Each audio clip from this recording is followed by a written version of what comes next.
Let's go to second base. We'll stay with you, Friar. Best infielder in DFS.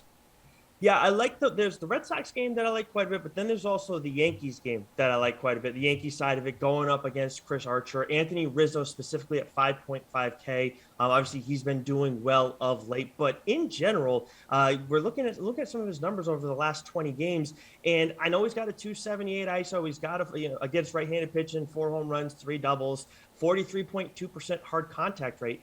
But during that span against right-handed pitching, he has a 150 BABIP still. So I know he's going to get strikeouts and things like that too, but that doesn't track that he's got that low of a BABIP despite what he's doing in terms of hard contact. Chris Archer has done well against left-handed hitting this season in terms of VRA, 1.72, great, but his FIP 4.80, and he's got a 48.9% fly ball rate against left-handed hitting this season. So I love Rizzo in this spot. Coming off that impressive 18-point game. Garion. Yeah, I'm going to go with some recency bias here. It seems like Marcus Semien has finally woken up.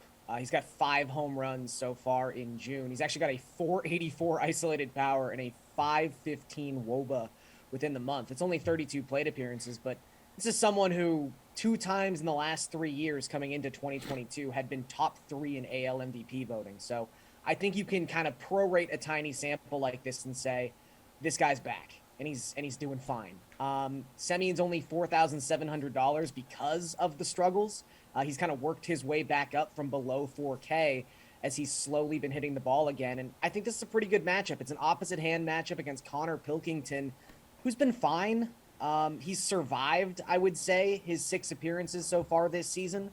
But he's someone who's got a high walk rate, a high barrel rate. That's a really bad combination. And for the season as a whole, the Rangers have been so much better against left-handed pitching than they have been against right-handed pitching. They basically go from like an 85 WRC plus as a team to a 110 WRC plus against Southpaws. So I think as a whole, this Texas lineup is in a good spot, and that's only going to help add to the value of Marcus Semien.